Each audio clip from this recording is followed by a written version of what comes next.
Eu quero convidar você a estender os braços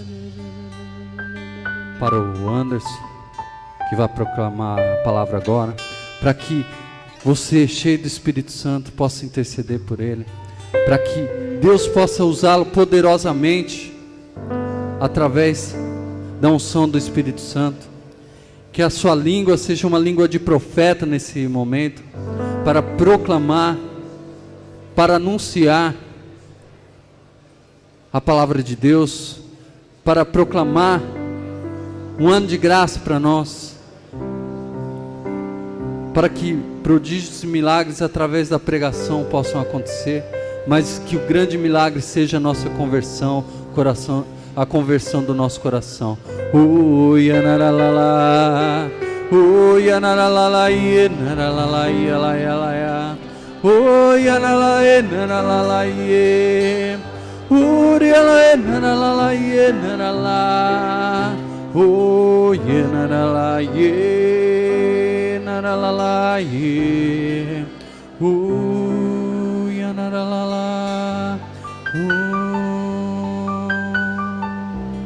E peçamos a intercessão da Imaculada Virgem Maria. Ave Maria, cheia de graça, o Senhor é convosco. Bendita sois vós entre as mulheres, bendito é o fruto do vosso ventre, Jesus. Santa Maria, Mãe de Deus, rogai por nós, pecadores, agora e na hora de nossa morte.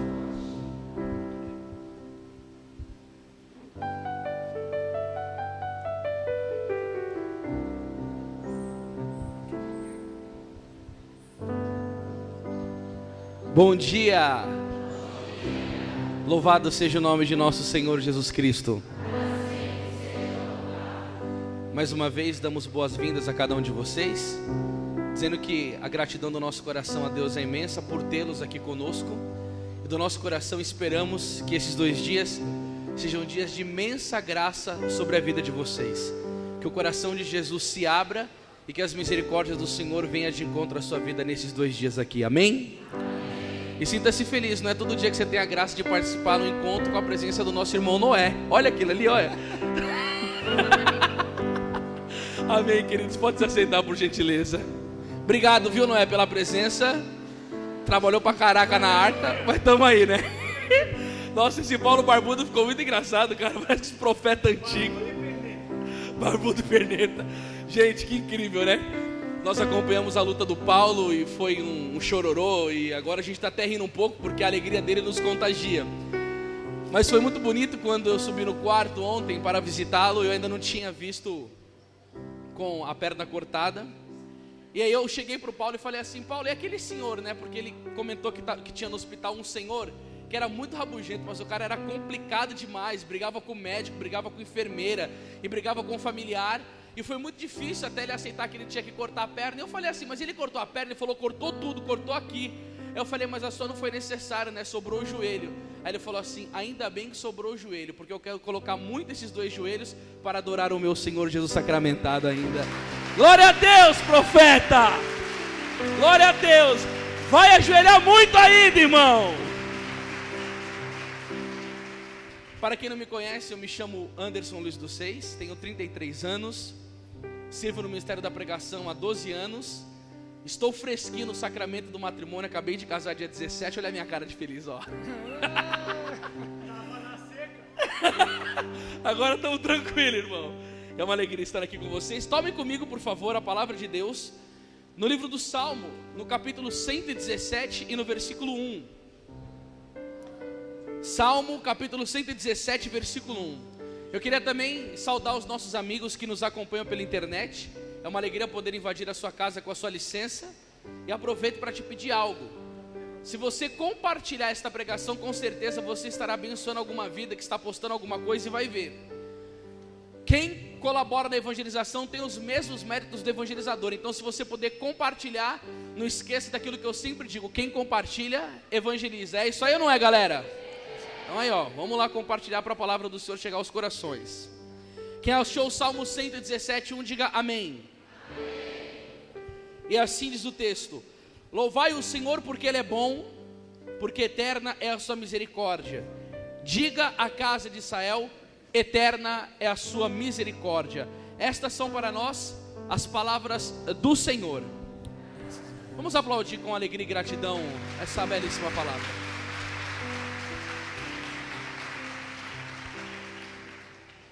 Queridos, em breve o nosso sumo pontífice,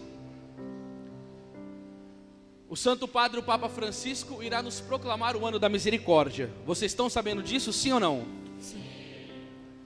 E como Santa Catarina de Sena dizia que o Papa é o doce Cristo sobre a face da terra, atento às palavras do nosso sumo pontífice, como pregador que sou da Igreja Católica, resolvi me colocar em atenção e começar a pesquisar um pouco mais sobre essa misericórdia.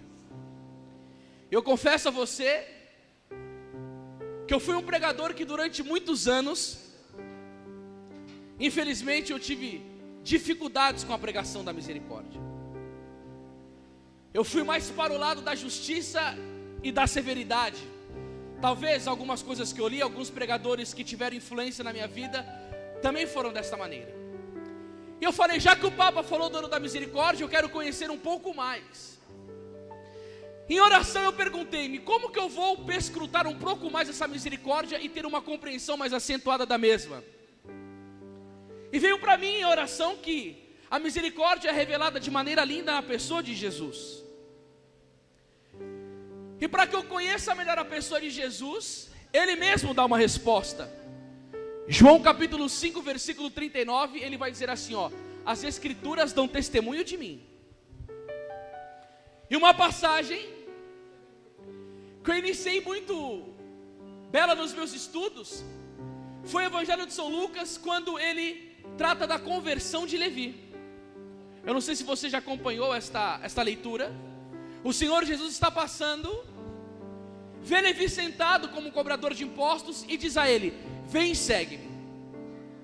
Talvez foi uma das conversões mais rápidas da Sagrada Escritura. Aquele homem tomou uma resolução repentina, levantou e começou a seguir Jesus. E a alegria daquele homem foi tão grande, nesse chamado divino, que ele resolveu fazer um banquete para o Senhor, e resolveu chamar os amigos dele. Só que, gente, Levi não era um homem convertido. Os seus amigos não eram pessoas de oração, homens de vida reta, limpa, que seguiam os mandamentos da lei do Senhor. Não, eram pessoas de vida ímpia, pecadores públicos, e que faziam mal aos olhos do Senhor.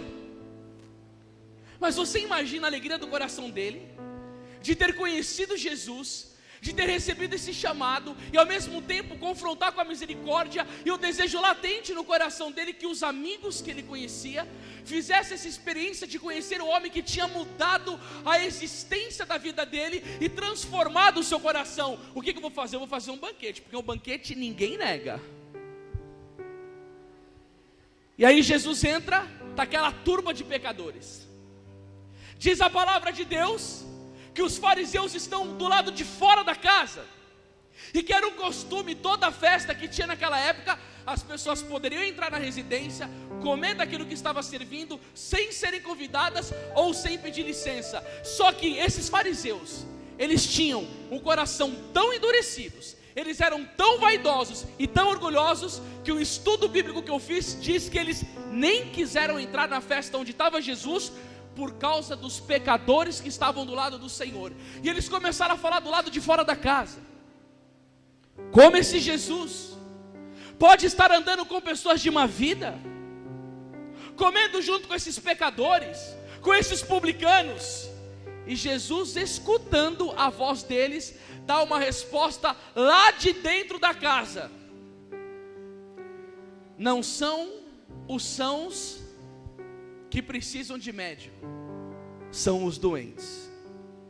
Eu não vim chamar os justos à conversão, mas sim os pecadores.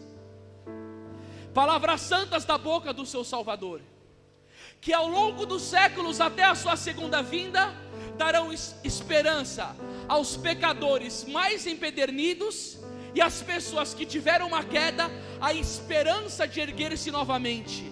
Porque o Deus a quem você serve, saiba de uma coisa, meus irmãos, Ele não veio chamar os justos, Ele veio chamar os pecadores. Por isso que o apóstolo Paulo vai dizer em 1 Timóteo no capítulo 1 e no versículo 15: eis uma verdade absolutamente certa e merecedora de fé, Jesus Cristo veio a este mundo para chamar os pecadores, dos quais sou eu o primeiro. Se encontrei misericórdia, foi para que em mim primeiro Jesus Cristo manifestasse toda a sua magnanimidade e eu servisse de exemplo para os que a seguir nele crerem para a vida eterna. Jesus Cristo é esse. E aí eu comecei a passar pelas Sagradas Escrituras e ver as atitudes de Jesus. Você sabe quais são os sermões mais terríveis de Jesus? As condenações ao inferno, os dados da hipocrisia, os xingamentos de Jesus não são para os pecadores, são para os fariseus, aqueles que andavam com belíssimas roupas, aquelas indumentárias religiosas com filactérios, que eram versículos bíblicos esparramados pelo corpo, que rezavam em praças públicas com voz alta.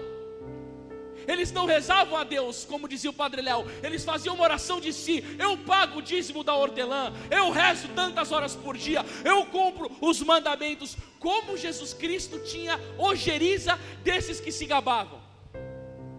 É para eles que Jesus dizia: sepulcros caiados, por fora vocês estão bonitos com essas roupas religiosas, mas por dentro vocês são podres, vocês são fétidos, porque esse orgulho espiritual me enoja. Por isso que a Bíblia vai dizer em Tobias capítulo 4 versículo 14: nunca permitas que o orgulho domine a tua palavra ou o teu espírito, porque é a raiz de todo mal. Eclesiástico capítulo 3 verso 30 vai dizer assim, não há nenhuma cura para a assembleia dos soberbos, esses tais não necessitam de Deus, eles não rezam, eles não buscam a Jesus Cristo. É como aquele herege chamado Pelágio, que dizia na história da igreja: nós não precisamos da graça de Deus para vencer o pecado, basta a própria vontade. Santo Agostinho sentiu o cheiro da heresia e começou a detonar esse infeliz, porque João capítulo 15 versículo 5 vai dizer o quê? Sem mim nada podeis fazer.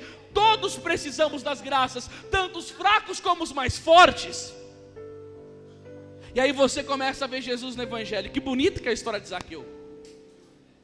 O Senhor está passando e a multidão seguindo o Senhor, todo mundo querendo tocar Jesus porque curava, querendo ter uma conversa com Ele porque era afável com as pessoas, dava esperança, devolvia vida, ressuscitava mortos, expulsava demônios, fazia milagres. Todo mundo queria Jesus, principalmente Zaqueu, que era um outro pecador público.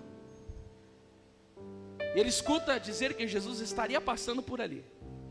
Mas o incrível é, aquele homem não se coloca no meio daquela multidão. Ele vai para cima da árvore para ver Jesus passar. A Bíblia não diz o porquê ele fez isso, mas em oração, meditando aquilo, eu pensei: será, Jesus, que ele iria sofrer a mesma coisa que os amigos de Levi sofreu? Viriam os fariseus dizer: o que você está aqui no meio? Olha quem que você é, Zaqueu, que podridão de homem que você é. Você não escutou Jesus dizendo lá no Evangelho, não? Que é mais fácil um camelo passar por uma agulha do que um rico entrar no reino dos céus? Você nunca escutou Jesus dizendo lá em Lucas capítulo 16 verso 13, que vós não podeis servir a dois senhores, ou serve a Deus ou serve a riqueza? Você só pensa em dinheiro, o seu Deus é o dinheiro, Zaqueu? Você não leu lá em Eclesiástico 10:10 que nada é mais iníquo do que o amor ao dinheiro? Aquele que o ama chega a vender a sua alma. E você quer tocar Jesus, você quer cura, você quer milagre, sai fora. Você aqui no meio, você vai criar um impacto negativo nas pessoas. Irão olhar e falar: nossa, mas esse pecador público está aqui no nosso meio. Quem que é ele para querer tocar no puro, no santo dos santos, está na companhia de Jesus? Irmãos, eu não sei se foi isso que ele pensou, mas ele não se aproximou de Jesus da maneira com que os outros se aproximavam. E não tenho noção do que ele tinha de expectativa com a passagem de Jesus. Mas quando Jesus estava passando, ele olhou justamente para onde ele estava distante do povo. E uma coisa a Bíblia diz com certeza, 1 Samuel 16:7: o homem vê a face, mas Deus vê o coração. Como que nós somos pessoas precipitadas nos nossos julgamentos, irmãos? Jesus olha para a árvore e diz o quê? Zaqueu, desce dessa árvore, porque hoje é necessário que eu me hospede em sua casa. A Bíblia não diz que Zaqueu falou: mas eu, diz que ele veio rapidamente. Isso mostra uma coisa clara: ele estava com sede de Jesus. Irmãos, eu não tenho dúvida alguma, Quando Zaqueu desceu da árvore e começou a andar com Jesus, o burburinho deve ter começado de algumas pessoas, mas olha com quem ele está. E aí Zaqueu começa a ir para a casa dele na companhia de Jesus. Você sabe o que acontece? A misericórdia de Deus constrangeu Zaqueu. Por que ele está me chamando? No meio dessa multidão, por certo, deve ter pessoas tão mais justas do que eu, tão mais santificadas, tão boas, tão necessitada. Tem um paralítico ali, tem um pai que está enfermo, tem uma família que passa dificuldades de todo tipo de ordem. Naquela multidão deveria ter pessoas extremamente sofridas. Zaqueu estava com dinheiro, ele gozava de saúde, ele tinha uma casa boa, aparentemente a vida dele estava tranquila. Mas quando Jesus chama ele, você pode ter certeza que o olhar de Jesus para Zaqueu não foi um olhar severo. Foi um olhar de afeto e de misericórdia, e que transmitiu para ele todo o amor que ele tinha por aquele homem, independente do pecado que ele estava vivendo. E sabe o que acontece quando uma pessoa é tocada pela misericórdia? Ela constrange a pessoa a um tal ponto, o coração dela sofre uma ebulição interior tão bonita, que quando Zaqueu começou a caminhar com Jesus, ele disse o quê? Mestre, eu vou restituir todos os meus bens aos pobres. E aí foi quando Jesus olhou para ele e disse o que quando entrou na casa de Zaqueu? Hoje a salvação entrou na sua casa. E o versículo 10 não foi nem Jesus e nem Zaqueu que disse, foi o próprio evangelista Lucas que disse assim, ó: o Filho do Homem veio procurar e salvar o que estava perdido. Mais uma vez ele ratifica o que Jesus disse: eu não vim para os justos, eu vim para os doentes. Zaqueu estava doente com apego. O apego é uma praga do inferno na vida de quem não tem a Deus. A pessoa quer a segurança, ela quer o dinheiro, ela quer o bem-estar, ela quer ter a vida com... Mas Jesus sabia que aquilo distanciava o coração dele, que ele poderia estar fazendo atos errados. E Jesus falou: eu não quero o seu coração assim, eu não te criei para ser assim. Eu vim trazer para você liberdade, amor. Eu quero que você viva na amizade comigo, que você faça o bem para os outros, que você ajude o pobre. Eu não quero ver você roubando, deflagrando ninguém. E o que aconteceu? A misericórdia entrou na vida de Zaqueu e ele teve a sua experiência de conversão. Sabe outra coisa que escandaliza para mim em Jesus? A loucura que ele fez em nos presentear com o primeiro santo da Igreja Católica. Em diversos lugares que eu fui fazer pregações, eu perguntei para o povo: quem que é o primeiro santo da Igreja Católica? A maioria levanta a mão e fala assim: o primeiro santo ou é São Pedro ou é o diácono Estevão. Não é. Se você ler o evangelho direitinho, de Lucas, a narrativa da paixão, Jesus está lá dando a sua vida por cada um de nós. E entre Jesus tem dois ladrões que mereciam estar ali porque sentiam o pecado, e no meio o justo dos justos. Enquanto o demônio entra no coração de um, ele olha para Jesus e desafia o Senhor: faz o milagre de ti mesmo, salva-te. E começa a interpelar o Senhor no momento de dor. Ali não estava na hora de fazer milagres, ali estava na hora de mostrar o amor.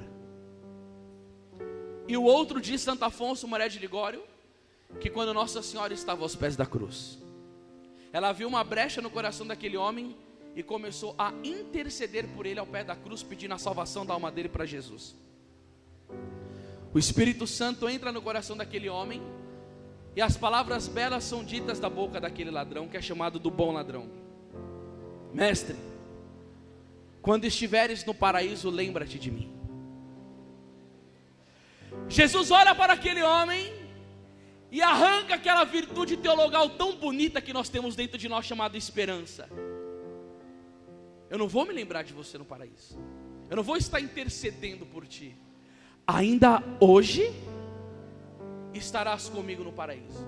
O nome desse homem é Dimas. ele foi canonizado no alto da cruz pelo próprio Cristo, no final da vida dele. Ele não foi um penitente eremita, ele não foi um pregador das multidões, ele não foi um confessor, ele não foi um teólogo, nada disso, irmãos. Ele não passou a vida dele fazendo bem, ele passou a vida dele fazendo o mal, matando, roubando e estragando vidas. Mas a misericórdia do Jesus a quem você serve, ela é de um tamanho e de uma proporção infinita que nós não podemos medir, que Jesus presenteia a igreja com o primeiro santo, na última hora, um ladrão.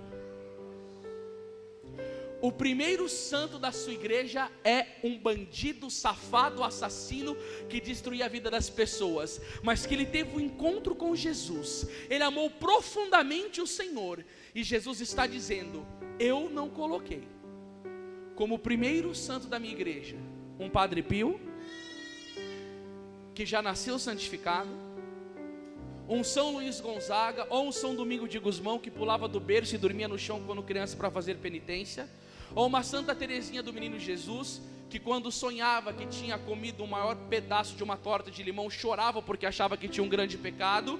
E esses santos, todos os confessores deles dizem, eles não têm nem pecado venial para confessar. O que eles chegam e falam assim: rezei pouco hoje. Quantas horas? Rezei umas 10 horas por dia. Esse era o pecado deles. Nenhum desses foi o primeiro santo da sua igreja.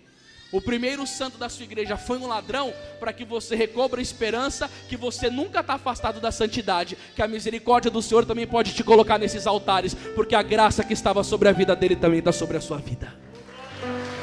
A graça que estava sobre a vida deles também está sobre a sua vida. Agora olha a eleição de Jesus, o seu colégio apostólico. Todo mundo baba na vida de São João. Nossa, o apóstolo do amor. Você lê a carta de São João e você lê o evangelho de São João, só fala no amor. Amai-vos uns aos outros. Deus é amor, quem não ama não conhece a Deus. Só que vocês esquecem quando Jesus foi atrás dele. Eles foram evangelizar numa cidade, Tiago e João com o Senhor Jesus, e não quiseram receber ele. Sabe o que eles disseram? Jesus, reza para cair fogo do céu e matar todo mundo. Jesus olhou para eles e disse assim: não sabe de que espírito sois animado? Os discípulos de Jesus eram terríveis. Judas, que era ladrão e o Senhor sabia, por causa da sua onisciência, escolheu Judas e ainda colocou como econômico o cara que cuidava do dinheiro. Pedro, fedidaço. O cara não sabia escrever, não tinha letra, não tinha cultura, tanto que se você for procurar na tradição católica, o evangelho de São Marcos, não foi São Marcos quem escreveu. Tudo que está em São Marcos foi ditado por São Pedro, porque Marcos sabia escrever e São Pedro não. Quem diz isso daí é o padre Paulo Ricardo e os padres da igreja. Não sabia nem escrever. O temperamento dele, eu amo Pedro porque eu me identifico muito com ele. É tão linda aquela história da negação de São Pedro. Não, Senhor, se o Senhor for para a morte de cruz, eu estarei contigo. Uma segurança de si como ninguém outro tinha. Só que a autoconfiança para o seu trabalho, para a sua vida secular, beleza, mas na vida espiritual isso não rola. Dom Lourenço Scupolini, no livro dele do Combate Espiritual, fala que a primeira virtude que você tem que ter para vencer o demônio é a desconfiança de si mesmo. Nunca se tem em conta demais, sempre se pega em Jesus, porque o dia que você achar que você está bom para tomar um tombo e arrebentar sua cara no chão. E São Pedro era presunçoso, vaidoso e orgulhoso. E aí foi terrível o dia que o Senhor chamou o seu discípulo de Satanás e disse que ele o negaria 3 vezes até que o galo cantasse. Agora você imagina, Jesus coloca Pedro como o primeiro papa da sua igreja. Você tem noção que história belíssima que é essa? A responsabilidade desse homem, a santidade de vida que ele deveria ter, o compromisso e a lealdade com o seu Senhor. Aí quando estão passando na negação de Jesus, o seu mestre está apanhando, já deu um belo de um vexame no Horto das Oliveiras.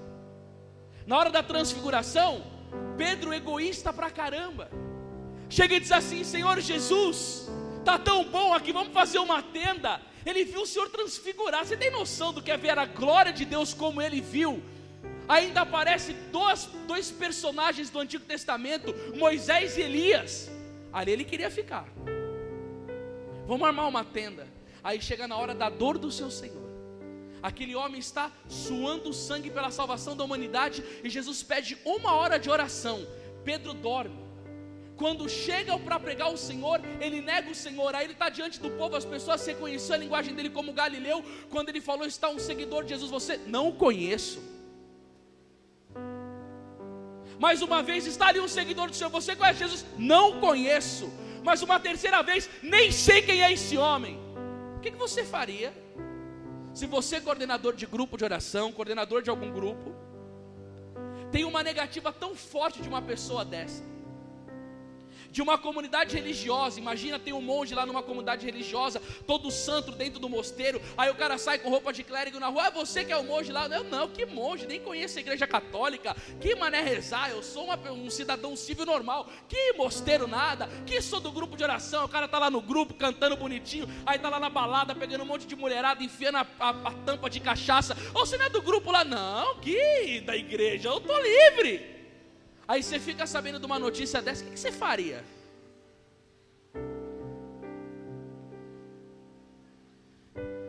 Escuta aqui, meus irmãos. Santo Agostinho disse que foi necessário que Pedro tivesse essa queda, porque ele era de um temperamento terrível. E se qualquer irmão da primeira comunidade discipular dele tivesse uma queda e uma falta, e Pedro não tivesse experimentado a sua própria miséria, ele iria ter intolerância terrível com cada um dos membros. Caiu, não aguenta, fraquejou, vaza da minha comunidade. Você não serve para seguir Jesus. Aqui é o rol dos fortes. Só que Jesus conhecia o coração de Pedro, mas não só o de Pedro, mas de todos os homens. Sabe um santo que eu babo da igreja católica? São Francisco de Sales. Aquele homem diz assim, ó: não se surpreenda que você caiu, se surpreenda que você está de pé, porque a natureza do homem, ela é tão débil, que você não pode ficar surpreso se você teve uma queda. Você sabe o que São Bernardo de Claraval, o grande monge, dizia? Que o monge entra no mosteiro para cair e levantar. No final da vida, Jesus levanta ele e salva ele. Sabe o que nós seres humanos somos? Nós somos pior do que o cocô do cavalo do bandido. Você sabe o que o livro do Apocalipse 3 vai dizer de nós? Nós somos miserável, pobre, cego e nu. Nós somos uma raça tenebrosa, irmãos. Você acha que João nos apelidou de raça de víbora por quê? Nós somos fracos, nós somos traidores, e ai se não for a misericórdia. E aí o que acontece? Pedro vai e nega o Senhor. A coisa mais comum, destitui do colégio apostólico. Esse homem envergonhou o seu testemunho. Olha, todo mundo sabendo na região que o primeiro papa que você colocou para a igreja é um fujão. Não só ele, mas aquele seu discípulo Marcos, quando estava no Getsemane, agarraram, ele saiu correndo, rasgaram a roupa e o homem ficou pelado. Que vergonha dos seus seguidores, hein, Jesus? E ele passa por Pedro, todo chagado, e olha para Pedro. O coração de Pedro já começa a transformar. Um frei chamado Jacobo Varazzi diz que Pedro teve marcas de lágrimas na face, porque toda vez que ele se lembrava da misericórdia de Deus, ele chorava por causa do amor de Jesus. E aí um dia Jesus chega para Pedro e diz assim: Pedro, tu me amas? Amo. Talvez alguma pessoa teve uma queda, e o outro chegou e falou: o cara teve uma queda, ele não ama a Deus. Não é que ele não ama a Deus, ele teve uma fraqueza. Porque quando Pedro disse que ama Jesus, Jesus não falou para ele assim: não, Pedro, você não me ama porque você me negou, você é falso. Jesus sabia que ele amava ele. Pedro, tu me amas? Amo, Senhor. Apacenta as minhas ovelhas. Eu confirmo o teu chamado. Eu não vou te destituir não. Eu sei muito bem o que eu fiz, Pedro. Sabe por que Jesus sabia o que ele tinha feito? Porque a misericórdia de Deus transforma a vida de qualquer ser humano.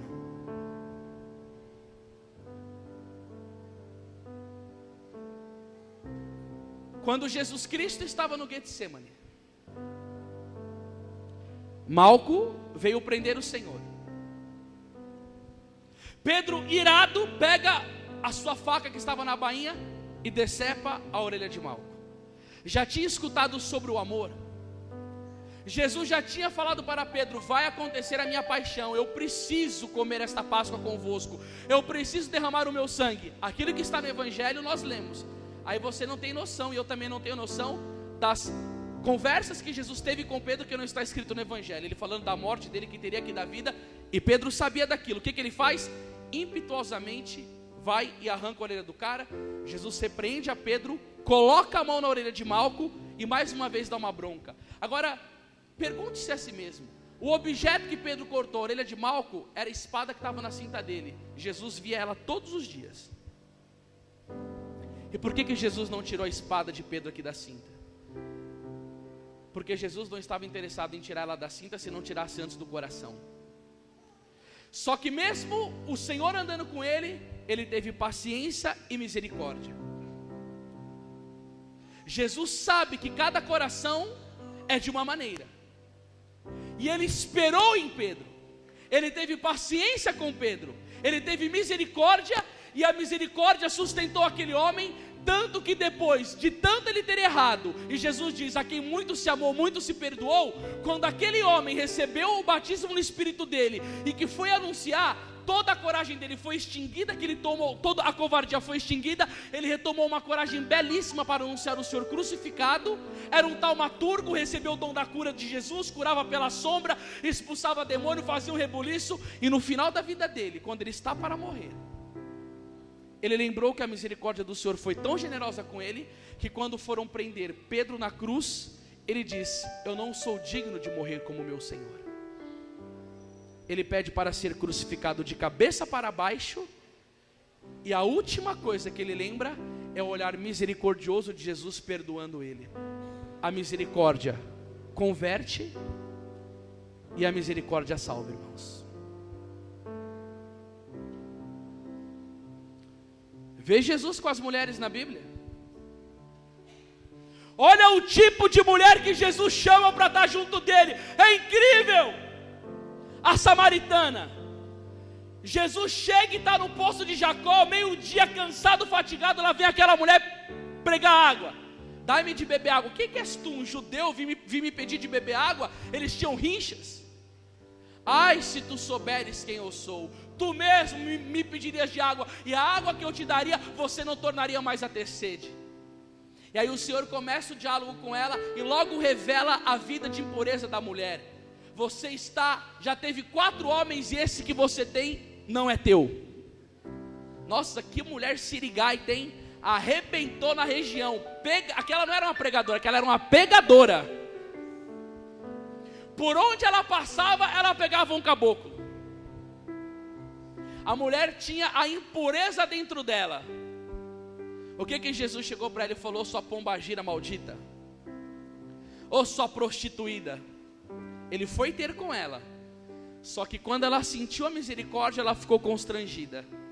Porque uma coisa muito bonita nas pregações do Padre Léo, o Padre Léo dizia: Jesus Cristo nunca jogava o passado de ninguém na cara. Quem faz isso é o diabo, que acusa o nosso passado. Olha quem você era, olha o que você já fez. Jesus Cristo não, sabe por quê? Porque 2 Coríntios 5,17 vai dizer: todo aquele que está em Cristo é uma nova criatura. Passou-se o que era velho, eis que tudo se fez novo. Jesus conta uma nova história, ele não joga na sua cara a sua passada. Ele conta uma nova história. Aí você vê Jesus com essa mulher, ele vai, conquista ela, e os discípulos parados, vendo a intriga. Olha, Jesus conversando com uma samaritana. Pouco tempo depois, aquela mulher já estava anunciando a misericórdia do Senhor. Maria Madalena, prostituta, 7 demônios.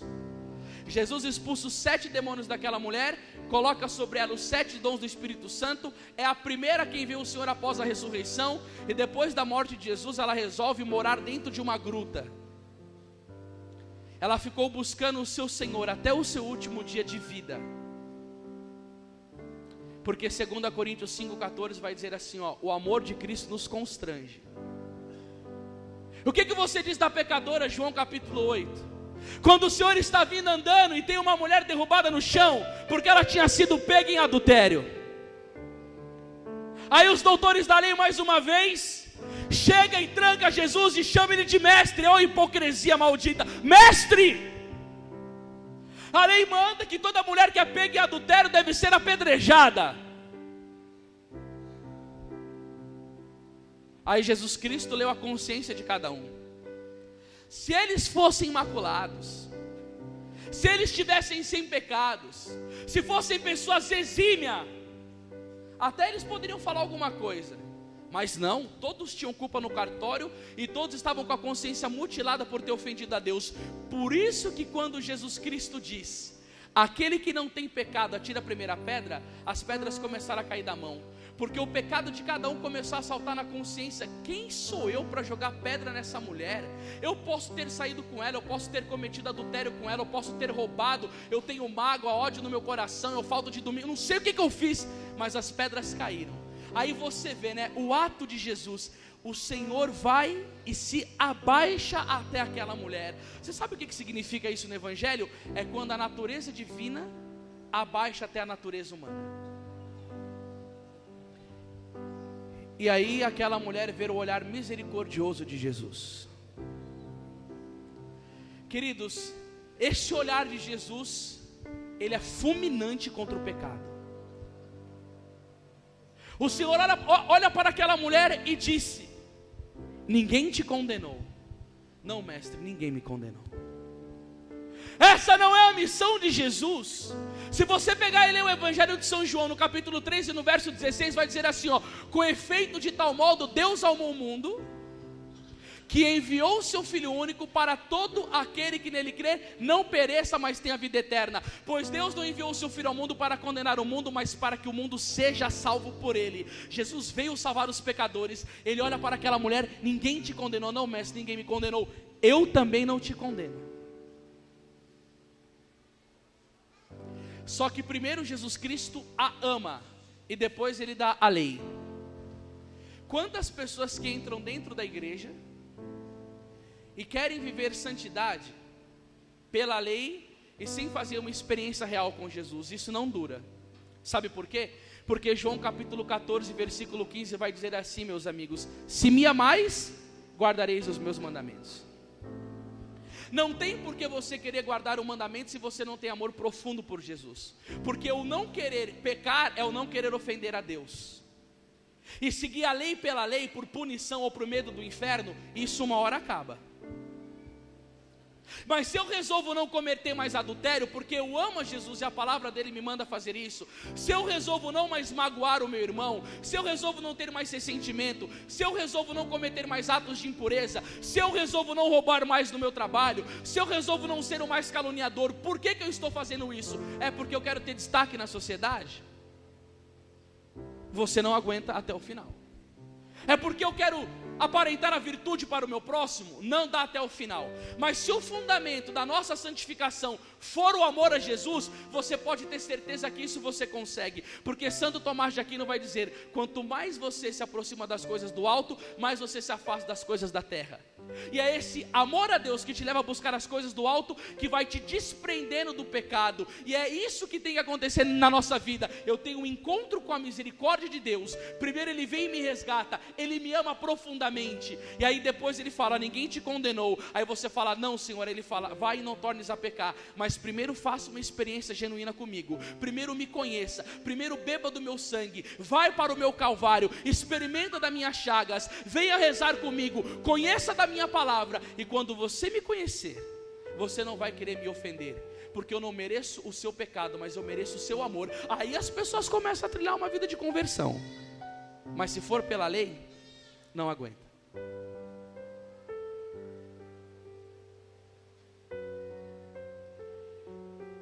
Queridos, tem um autor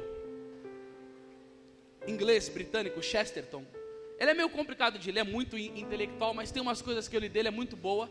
E ele tem uma frase que é linda, ele diz assim, ó: os santos são caracterizados por se opor aos erros do seu tempo.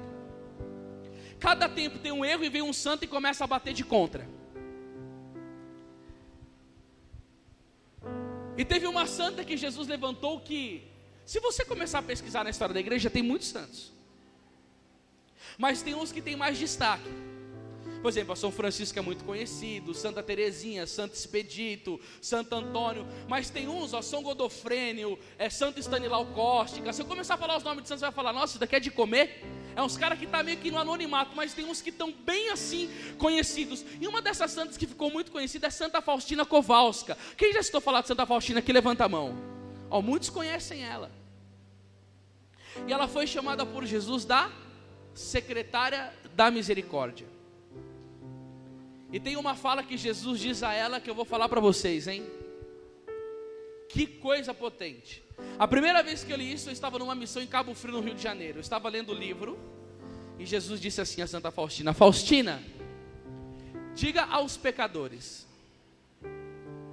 que se eles tiverem mais pecados do que as areias do mar, diga para eles não terem medo de se aproximar de mim.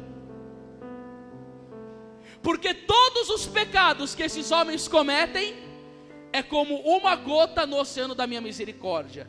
Quando eu leio uma coisa de um santo, eu não passo rapidamente, eu fecho e eu começo a meditar em cima para aquilo tomar vida e eu ter um entendimento ruminando aquelas palavras.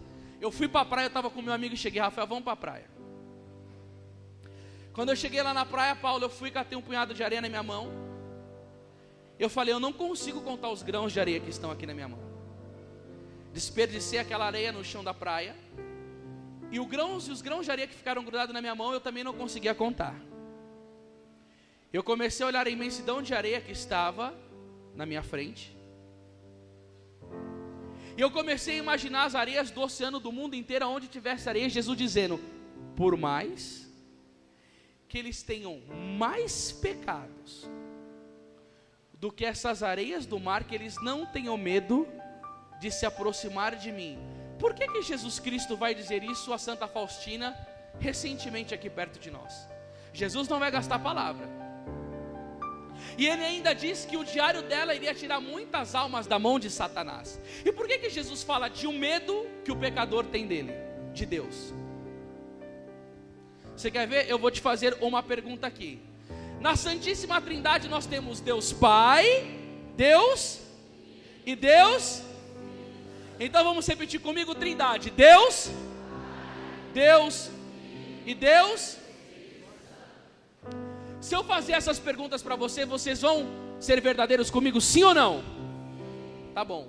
Quem tem mais comunhão aqui com o Deus da Santíssima Trindade, eu vou perguntar a vocês, levanta a mão por favor, tá bom? Quem tem mais comunhão em oração aqui com Jesus, o Deus Filho, levanta a mão por favor. Ó, Deus Filho. Gente, você tem que levantar a mão para a gente ver a coisa aqui mesmo, tá bom? Quem tem mais comunhão com Deus Espírito Santo aqui? E com Deus Pai? Aí, ó, tá vendo? E o resto que não levanta a mão, você tem comunhão com quem? Com Satanás? Por isso que eu falei, ó, deixa eu perguntar. Talvez você não tenha comunhão com nenhum, então é por isso que você não levantou, né? Você veio no Convertei-vos para você começar a ter, né? Eu vou fazer a última pergunta, então vou começar sério. Quem tem mais comunhão com o Pai aqui? Levanta a mão. Agora abaixa. Com Deus Filho? Aê, melhorou um pouco, né? E com Deus Espírito Santo? O que mais teve mão levantada foi, em primeiro lugar, Deus Filho, depois Deus Espírito Santo e depois o Pai. Por que você acha que as pessoas têm menos comunhão com o Pai? Quando você peca, você imagina, fala a verdade, não mintam para mim por favor. Quando você comete um pecado, você imagina que Deus está assim furioso olhando para você com a mão tipo ide ao inferno? Ou você imagina que Deus está sofrendo com você esperando te abraçar novamente? Fala a verdade, a primeira ou a segunda? Primeira ou segunda? Quem está na primeira que imagina um Deus bravo aqui? Pode levantar a mão. Agora abaixa a mão. Quem imagina um Deus terno? É verdade mesmo? Você imagina um Deus terno mesmo? E por que algumas pessoas aqui levantaram a mão e imaginaram um Deus bravo, irado e querendo te mandar ao inferno? Você já leu a parábola do filho pródigo? Quando o filho saiu da casa do pai, gastou todo o dinheiro com prostituição e fez o seu exame de consciência no meio dos porcos. Você viu o que aconteceu com o pai quando ele voltou? O pai abriu os braços, entregou para o filho anel, vestes novas, sandália nova, fez uma festa e matou um cordeiro. Cadê o olhar de ira do pai com ele? Mostra para mim. Da onde que a gente tira esse Deus? Sabe o que acontece? A gente faz uma projeção para Deus do pai que nós temos. E se a gente teve uma história negativa de dor com o nosso pai, a gente transfere para Deus e imagina um Deus somente bravo. A gente sabe que Deus se ira com o pecado, sim. Mas estuda na teologia católica o que é uma pessoa que peca com dor no coração, com arrependimento, e uma pessoa obstinada no pecado. Aí você vai ver a diferença. Como que Jesus tratou Judas até o final? Ele chamou de amigo e ainda beijou ele. Ele tentou salvar Judas até o fim. Agora, se você já leu a parábola do filho pródigo, quando ele chega lá, o pai já estava com a roupa pronta, com o anel pronto e com as vestes prontas. O que estava acontecendo? O pai não estava pensando em mandar ele para o inferno, o pai estava esperando ele voltar para casa. Agora, e a parábola da ovelha perdida? O que você me diz dela? Ali o bom pastor não aguenta nem ficar muito tempo sem a ovelha. Ele deixa as 99 no aprisco e vai atrás da outra. Eu não estou aguentando de saudade, eu estou indo atrás de você.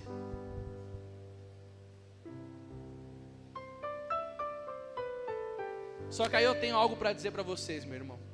Quando Santa Faustina estava escrevendo sobre a misericórdia, o demônio entrou dentro do quarto dela, começou a balançar o quarto dela, e sabe o que ele diz a ela? Não diga sobre a misericórdia, só pregue sobre a justiça.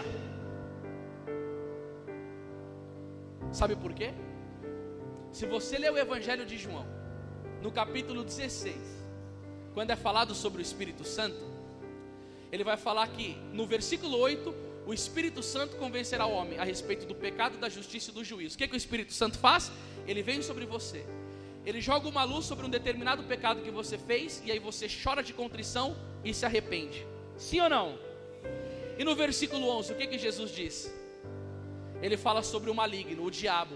E o que ele vai falar? Que o diabo tem arrependimento, que um dia ele vai para o paraíso, vai gozar da presença de Deus com os anjos? Não, ele vai falar que o diabo já está julgado e condenado. Olha para o seu irmão que está do seu lado e fala assim: Satanás está julgado e condenado. E por isso que ele tem ódio de você, porque você é filho da misericórdia. E sabe o que ele faz? Ele quer levar-nos ao desespero quando temos alguma queda. Certo dia Satanás está dando voltas pelo mundo, e Santa Faustina repreende o diabo e fala assim: Satanás, o que você está fazendo? Ele falou: estou andando pelo mundo, porque cada pessoa que eu vejo ela no pecado, eu vou atrás dela e levo ela ao desespero. Você sabe o que é o desespero? É o que Judas viveu. Pedro teve contrição perfeita, recebeu a misericórdia do Senhor e está como primeiro papa, e o mundo venera aquele homem, não obstante as quedas dele. O que aconteceu com Judas? Judas desesperou da conversão. Quando você lê no Evangelho o pecado contra o Espírito Santo, eu não sei o que vem na sua cabeça, mas segundo o moralista Antônio Roio Marim, ele fala que o pecado contra o Espírito Santo é o desesperar-se da salvação, e o desesperar-se da salvação é uma atividade diabólica. Quando você cai no pecado, e não é um remorso que te leva ao arrependimento, mas é um desespero que o diabo fica assim: você não está percebendo que você está caminhando na igreja há 10, há 15 anos, e você sempre confessa esse mesmo pecado? Você não está percebendo que você vai para o inferno? Em vez de você ficar pagando de santo, de católico, de ir para a missa, de ficar com a mãozinha assim, e de rezar em línguas, de ficar lutando, para de lutar, esquece, você é um fraco, você nunca vai vencer. Quer ir para o inferno? Vai com gosto, escandaliza, peca mesmo. Para que esse negócio de igreja. Você não vê que está todo mundo caído, o mundo está abandonando a Deus, o ateísmo está tomando conta da humanidade? Vai para o inferno com gosto, viva o seu pecado como você quer, adultera, rouba, atraiçoa, mata, tem mágoa, ódio, ressentimento, faz o inferno no mundo, porque aliás você não consegue viver santidade. Você é um fracote, você é um falso, e o demônio fica na sua mente te destruindo. Sabe por quê? Porque nós muitas vezes não temos a experiência com Deus da misericórdia. E quem tem essa experiência com Deus da misericórdia, o demônio não consegue levar. Tinha um monge, e quem vai contar isso é Frei Raniero Catalamessa, pregador do Papa. Era dos outros antigos, mas ele pregou o retiro para sacerdotes agora. Aquele cara escreveu um livro sobre o Espírito Santo, mas é um patrólogo de primeira. Quando ele está falando da tentação e da luta contra o pecado, ele cata e mostra um monge. Você imagina um monge, o cara está dentro do mosteiro, uma vida de oração diária contínua, austeridade, silêncio, fuga do mundo, e aquele monge caía direto no pecado da impureza, o pecado que mais envergonha o homem. Pô, para um cara que está numa oração dessa, nesses pecados primitivos de masturbação ainda, nossa. E o cara caía direto.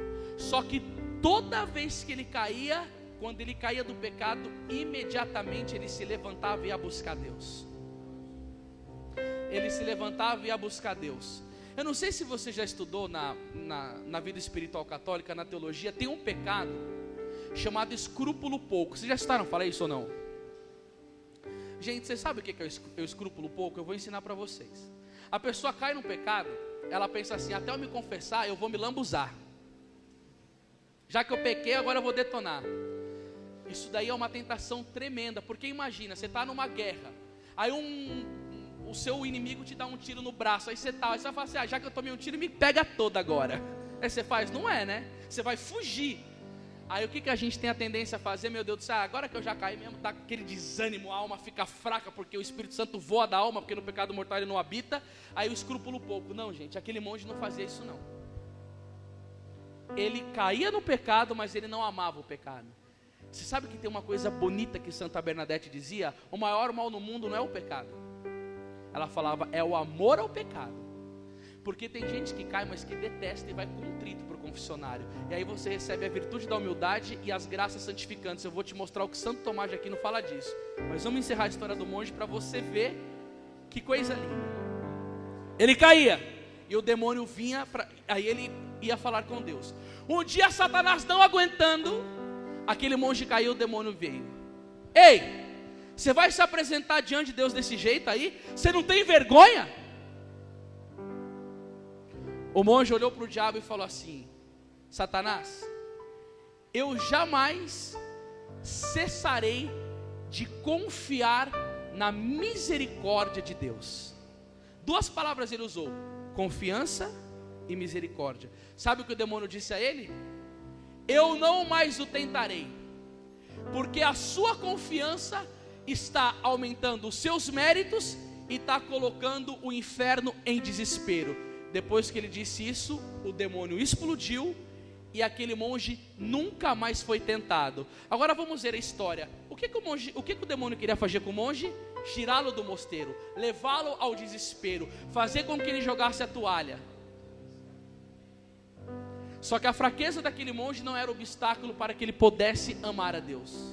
E sabe o que ele resolveu fazer? Ele resolveu lutar e confiar na misericórdia. É isso que o diabo quer fazer com a sua vida.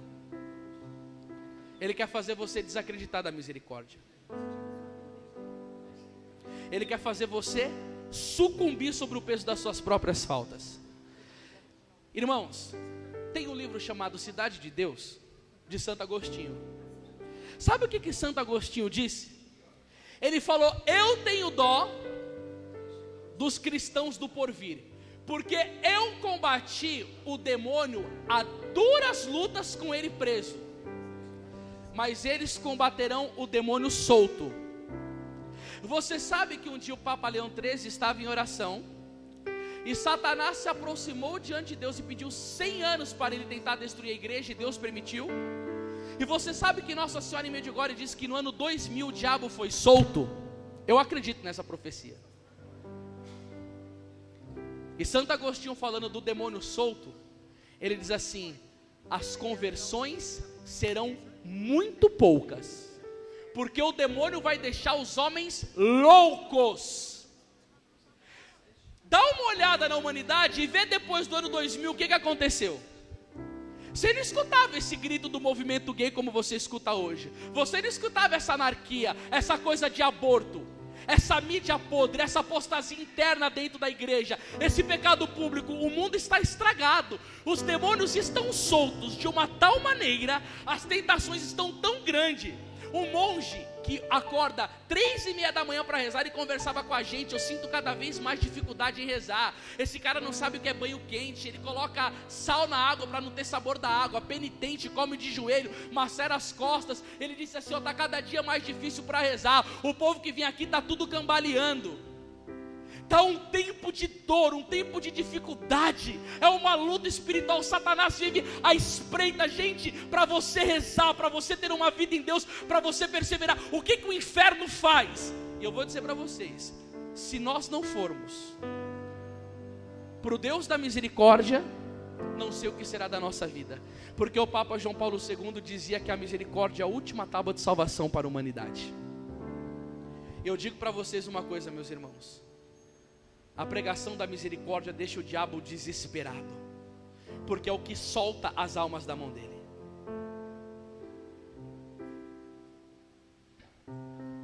Teve um amigo que foi fazer uma pregação num determinado local do Brasil, e que ele conheceu um cara que era da mais alta hierarquia de Satanás, um satanista de primeira.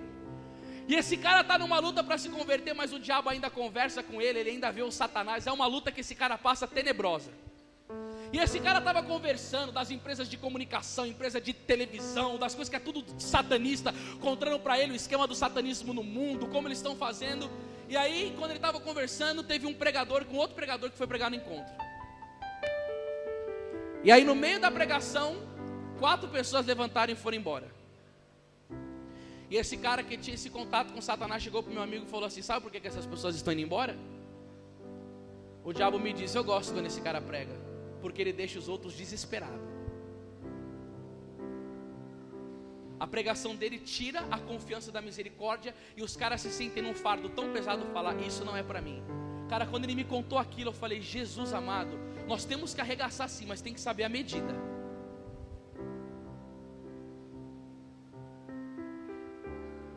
Ninguém está dizendo para você se deleitar no pecado, porque você sabe que tem determinados pecados que você pode cometer, que as consequências serão drásticas e irreversíveis. Mas nunca deixe de confiar na misericórdia, porque novamente eu repito o que Jesus disse para Santa Faustina: se os seus pecados forem mais numerosos do que as areias do mar, nunca tenha medo de se aproximar da minha misericórdia. E aí nós da Igreja Católica, nós podemos pregar sobre a misericórdia e viver a misericórdia, sobretudo, meus irmãos, no sacramento da confissão. Que coisa esplendorosa ser católico. Eu não sei, eu vejo algumas pessoas que estão dentro da igreja e que acabam não conhecendo a riqueza da sua igreja. Eu falo: gente, mas por que as pessoas são tão desinteressadas assim pelas verdades da nossa fé católica? Eu fico imaginando, um homem é chamado por Deus, aí o bispo põe a mão na cabeça desse homem, ele vira um sacerdote e ele fica suprido de uns poderes espirituais, de transformar um mísero pedaço de pão na carne viva de Deus, e de ficar na frente de um homem e de pronunciar palavras sagradas e absolver o pecado daquele homem, de perdoar, de tirar, de trazer esse cidadão para a luz. E quantas pessoas não procuram isso? Quantos pregadores que não sabem falar disso? Gente, você está achando que isso é brincadeira? Sabe o que aconteceu um dia com São Paulo da Cruz? São Paulo da Cruz estava indo numa missão, e eles estavam dentro de um barco. O barco de São Paulo da Cruz começou a tremer diante de uma tempestade terrível. E esse São Paulo da Cruz, a vida desse homem é uma loucura o que ele vivia. É uma loucura. Ele mesmo dizia: se você me perguntar em qualquer momento em quem estou pensando, certamente eu responderei que é em Deus. Aquele homem arrebatava, quando ele pregava, ele flutuava no ar, as chagas de Cristo saíam do corpo dele. Aquele cara era terrível contra o inferno. Ele ganhava muitas almas, né? Tanto que o livro dele é Caçador de Almas. É uma coisa louca. E quando ele estava nessa embarcação cheia de gente, que o mar ficou furioso, quando a tempestade terminou, ele falou: isso está acontecendo porque tem um homem nessa cidade que não confessou o seu pecado. E o homem apareceu para ele e falou: sou eu quem não me confessei esse pecado. Um homem que não tinha confessado o pecado gerou toda aquela tribulação de ondas e criou revolta na natureza, porque o pecado cria revolta na natureza. E hoje em dia, quantos são os cristãos que não confessam mais, irmãos? Que dificuldade, muitas vezes a gente vai pedir confissão para um sacerdote, tem que ficar marcando horário na paróquia, agora eu não posso te atender. Um dia eu fiquei super chateado, fui lá no centro: padre, quero me confessar. Filho, não precisa, Deus te ama. Eu falei: é porque Ele me ama que eu estou vindo buscar misericórdia? Não, estou com pressa. Mas se ordenou para quê? Estudou teologia, filosofia, ficou lá sentado durante tanto tempo para quê? Para ser padre. E o ofício de sacerdote, que é administrar sacramentos? Aí eu olho para a história da igreja, eu vejo um São Leopoldo Mandique 18 horas no confessionário, um Padre Pio, um São João Maria Vianney. Por que eles faziam isso? Eles sabem que é ali que a coisa acontece. Quantos pecadores são resgatados? Quanto que não gastou a vida um Padre Pio, meu Deus do céu, horas e horas no confessionário salvando as almas. E aí o demônio, né, sabendo desse sacramento da misericórdia que limpa, que salva, que cura, que regenera, fez o favor de tirar os confessionários da igreja. Aí o Papa Bento XVI pediu: volta os confessionários. Por quê? Porque tem pessoas que têm vergonha de olhar para o padre e falar o pecado. Quando era na redinha, a pessoa se ajoelhava, o padre de lado, não via a face do sacerdote, tinha a segurança de proteção, tanto do leigo como do padre, né, conter abusos, porque a gente sabe, infelizmente, que tem essas coisas assim na igreja. Eram confissões frequentes, eram filas intermináveis. E aí, gente, eu vou para a história dos santos, e lembro de um dia de Dom Bosco dando um sermão sobre confissão, e dizia assim para os jovens: olha jovens, se vocês escutaram essa minha pregação, estão com pecado, por favor não durmam em pecado, porque eu como sacerdote sou o único que pode absolver vocês, e se vocês não procurarem a confissão e morrerem assim, eu darei conta a Deus por causa do vosso pecado, porque só eu posso absolver. Aí um jovem escutou aquela pregação de Dom Bosco, chegou contrito e disse: Dom Bosco, eu estou com pecado, eu quero me confessar. Aí depois que ele absolveu o rapaz, ele morre à noite. E pela graça desse sacramento da misericórdia, ele morre perdoado e provavelmente foi ao céu, ou se tive que passar pelo purgatório. Mas você vê a pastoral de Dom Bosco, o cuidado, também a pregação sobre a confissão, o ensinamento sobre ela, o desejo de um rapaz procurar a confissão. Gente, eu prego isso por todo o Brasil, e não é difícil a gente perguntar para uma assembleia quanto tempo as pessoas não se confessam. Aí você começa com 10 anos que não se confessa. Quantas são as pessoas que não levantam as mãos? 10 anos, 5 anos. Eu não sei se você vai ter vergonha aqui, talvez, eu não sei como que é a sua vida, se você já vem para o Convertei-vos, você é uma pessoa que procura ter uma vida regular com a igreja, frequenta os sacramentos e tal, mas vamos ver aqui, só para a gente ver como que está a situação espiritual. E aí, eu gostaria que você não sentisse acusação sobre isso, mas que você sentisse como Deus te chamando para você receber o perdão e a misericórdia dele. Claro, todo o ensino que a gente passa é visando a pessoa essa melhoria. Mas deixa eu perguntar, quem não confessa aqui bastante tempo, mais ou menos uns 10 anos? Tem alguém aqui? Levanta a mão, por favor.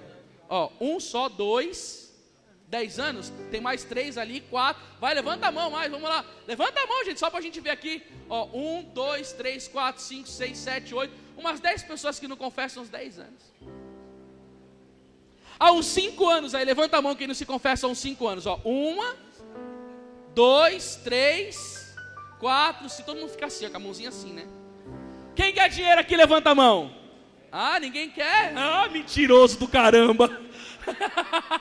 Ei, vai tudo confessar agora pela mentira. Quem não se confessa há mais ou menos uns 2 anos? As mãos tímidas. 1 ano mais ou menos. Agora, meus irmãos, o que aconteceu com você que se afastou? É falta de formação, de ensino, catequese? Você tomou uma bronca de um padre um dia? Você ficou com vergonha? Então vamos ver como que o demônio age nesse negócio. São João Maria Vianney vai dizer assim, ó: quando o demônio te tenta para você cometer um pecado, ele faz você se esquecer de Deus, do amor de Deus, do sangue dele na cruz, do céu, do inferno, do purgatório. Aí a tentação vem, o prazer é tão grande e cai no pecado. Aí você cai no pecado, vem o remorso de consciência, vou confessar. Aí quando você está na fila da confissão, o demônio chegar, você vai contar esse pecado para o padre? Você é ministro na paróquia? Você é do ministério de música, você prega, você está na pastoral X, na pastoral Y, e se o padre sabe que você fez isso? E aí sabe o que acontece? Nós queremos passar por aquilo que nós não somos, mesmo no confessionário. Você sabe o que isso mostra? Nós não entendemos de misericórdia, porque a gente se acha santo demais para confessar um pecado para Deus. E aí tem aquela história, né? Eu tenho 3 pecados para confessar.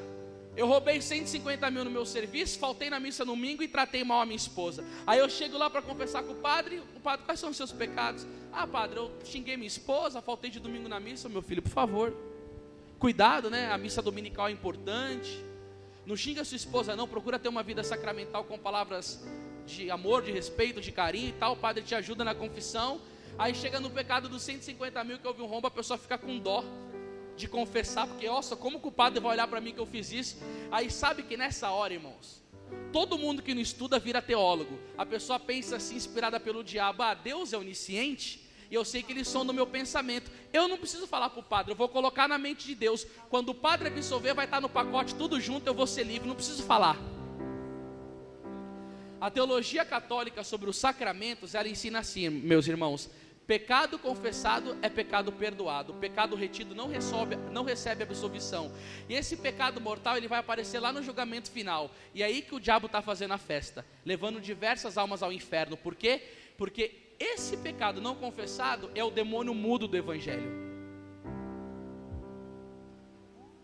E aí sabe o que acontece? A gente deixa de desfrutar do sacramento da misericórdia. Agora vai ler a vida dos santos. São Domingos Sávio confessava todo dia. Tinha dia que São Francisco confessava 3 vezes.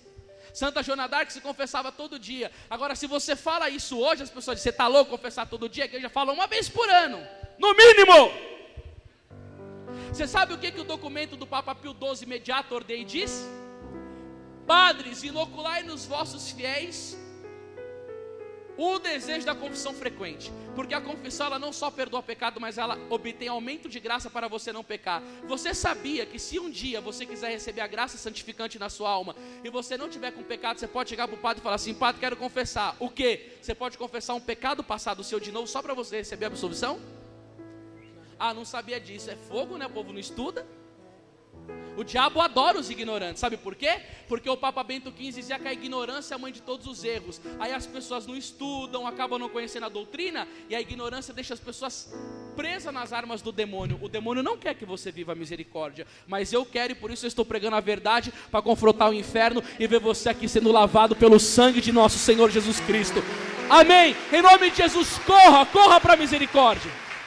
Não desperdice isso não, católico. Não desperdice isso não.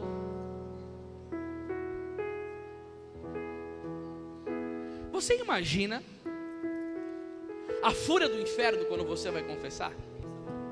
Eu fiz um vídeo quando eu estava vindo ontem para cá. Eu fiquei sabendo que o sogro do Moisés estava com câncer, não sabia nem que tinha falecido. Meus pêsames, irmão. Força, coragem. É duro, né, irmão? Poder atacar sua esposa lá, cuidando dela no momento de tanta necessidade, fica distante, tendo que pregar com o coração rachado assim, né? Ser missionários não é fácil não, irmãos. Contei da vida do Paulo, o ano que ele passou. E aí no vídeo eu contei uma história de São João da Cruz, que tinha uma mulher que estava numa situação irregular de adultério. E chegou para São João da Cruz, ele começou a dar direção espiritual e tirou a mulher do adultério. E o amante dela foi e deu um pau em São João da Cruz. São João da Cruz era pequenininho, meu. O cara deve ter dado uns boques nele, ele ficou estirado no chão. E quando ele levantou, ele disse assim: esse é o preço que a gente paga para tirar uma alma do pecado. Você imagina quando o demônio fica quando você vai confessar? Você imagina a raiva que ele tem? E aí você fala: não, mas eu não aguento mais confessar esse pecado, eu sempre caio nele. Um dia um rapaz desanimado chegou para São Felipe Neri: Felipe, eu não aguento mais confessar esse pecado. Sabe o que São Felipe Neri disse a ele? Para tantas vezes que você cair, tantas vezes estou aqui eu para te perdoar. Eu não consigo ficar 1 semana sem me confessar, eu não consigo. E olha que eu vejo que tem padre que quando eu vejo me olha torto, eu não estou nem aí se o padre olha torto. O Código de Direito Canônico diz que o padre não pode me negar a confissão. Eu vou lá e confesso, porque eu quero viver dessa misericórdia do Senhor. Chegaram para São Domingos Sávio e disseram assim para ele: Domingos, o que você tanto confessa pecado? Ele falou: eu não venho confessar pecado, eu venho abraçar a misericórdia de Deus. E como isso tem sido perdido hoje. Irmão, por favor, faça valer essa pregação, porque ontem quando eu saí daqui, a minha esposa bateu o nosso carro no outro palio. Eu estava sem dinheiro para pagar o convênio dela. Agora sim, imagina quanto vai ser consertar outro carro e o meu. O inferno tem se levantado nas nossas vidas de uma maneira louca. Eu quase não conseguia dormir ontem. Eu falei: Jesus, o que eu vou fazer da minha vida agora, Senhor? Tem misericórdia, Senhor. A gente acaba de pregar, está passando, estoura o carro, é tanta coisa difícil. eu posso dizer como São João da Cruz, esse é o preço que a gente paga para tirar uma alma do pecado. Por favor, você que está há 10 a 5 anos, faça avaliar a nossa dor, faça um exame de consciência e vai se lavar no sangue de Jesus. Talvez você não goste muito disso que eu vou falar para você agora, mas diziam de São João de Ávila, quando ele pregava, as pessoas entravam como demônios na igreja e saíam como anjos. Se você vem nessa igreja como um demônio manchado pelo pecado, saia como anjo e vai procurar o sangue de Jesus no sacramento da misericórdia e brinda a graça desse sacramento na sua vida, meu irmão.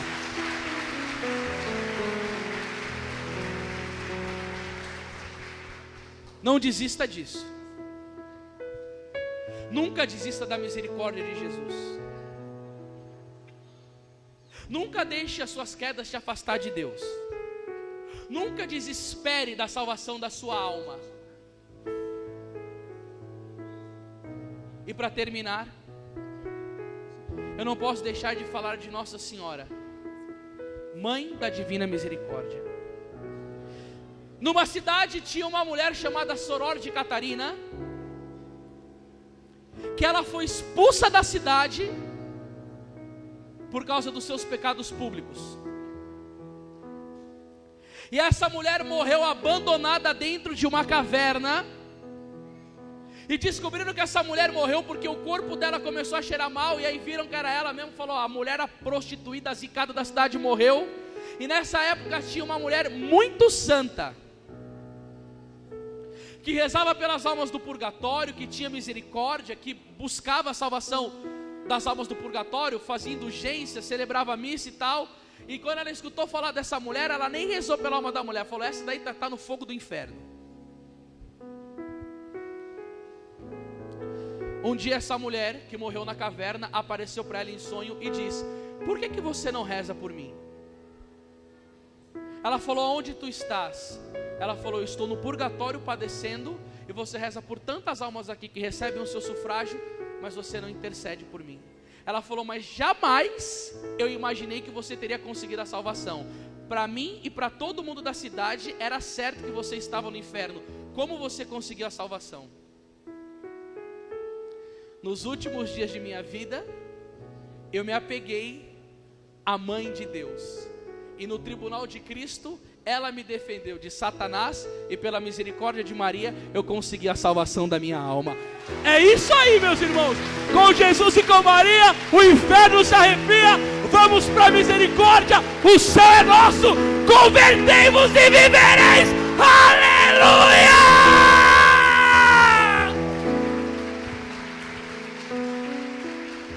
Levante do seu lugar.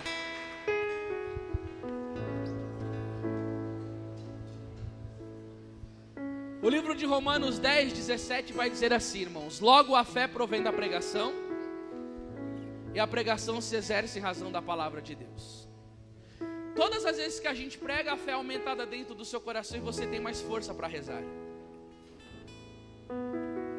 Eu não sei se você já fez um encontro com Jesus misericordioso na sua vida, mas essa pregação que eu fiz é para acontecer isso com você agora.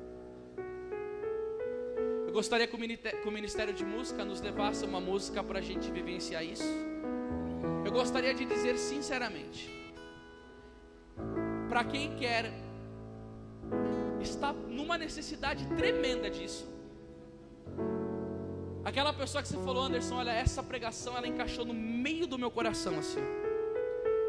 Eu gostaria que essas pessoas que foram bem tocadas assim, quando a gente começasse a cantar música, que vocês viessem aqui para frente, que nós vamos orar pela sua vida. Vamos impor as mãos sobre vocês e vamos pedir o banho da misericórdia na sua vida, para você ser lavado com essa graça generosa do Senhor. Amém?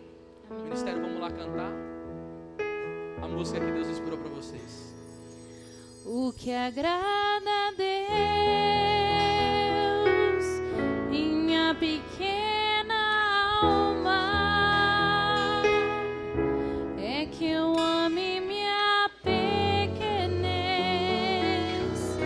e minha pobreza. O que agrada a Deus, quem sabe canta. em minha pequena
suas mãos chagadas, ensanguentadas, e tocai no vosso povo que perece e que padece. E se você suplique a confiança em Deus.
agrada a Deus.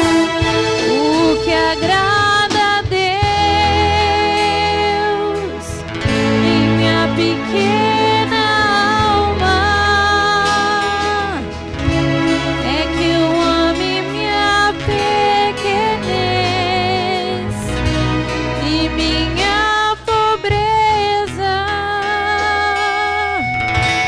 O que agrada a Deus em minha pequena alma é que eu ame minha pequenez e minha pobreza. É a esperança que temos do Senhor. É a esperança.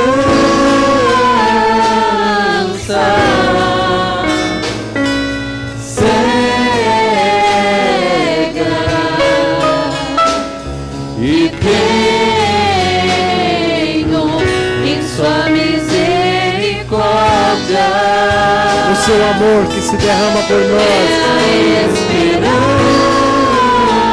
E canta.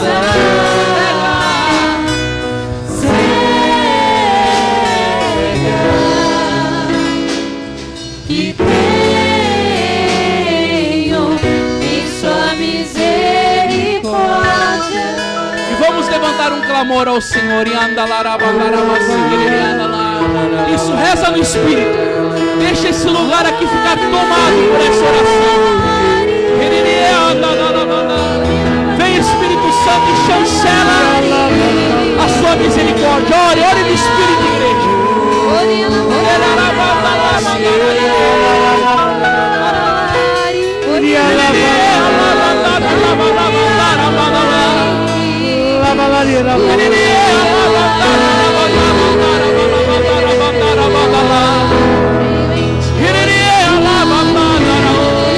Isso, ore.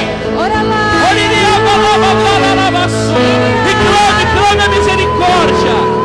Isso, ora no Espírito, igreja. Fortalece na oração, fortalece na confiança, fortalece no seu clamor.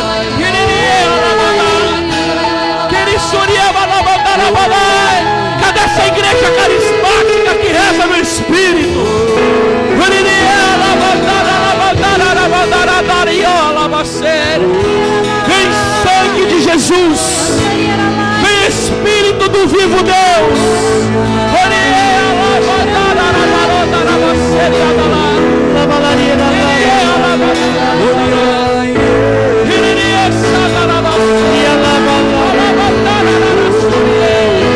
E adorado sejas tu, Deus misericordioso. Exaltada seja a tua misericórdia, reverenciada seja a sua misericórdia, pregada, vivida, proclamada.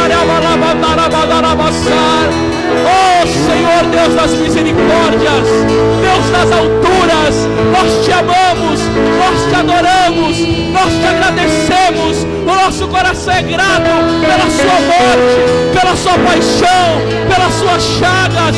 Nós te agradecemos, o nosso coração se enche de júbilo, de gratidão pelo seu perdão, pelo seu coração, pela sua graça. Obrigado, Senhor Jesus. E para terminar, mais uma vez, o que agrada a Deus, vamos lá, ministério. O que agrada a Deus. Eu quero ver as vozes. Em minha pequena alma é que eu ame minha pequenez e minha pobreza. O que agrada a Deus em minha pequena alma é que eu ame minha pequenez e minha pobreza. É a esperança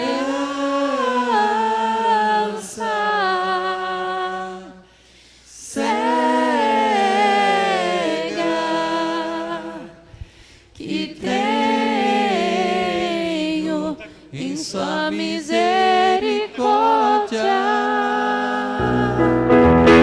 É a esperança cega que tenho em sua misericórdia. E com gratidão vamos aplaudir esse Jesus misericordioso. Isso! Pode ser melhor, as palmas glorificam o Deus da misericórdia, o triunfo da misericórdia. A misericórdia venceu e a misericórdia vencerá. Aleluia! Levanta aí do seu lugar, olha para essa pessoa que está do seu lado, dê um abraço nela e diga: e viva o Deus da misericórdia na sua vida.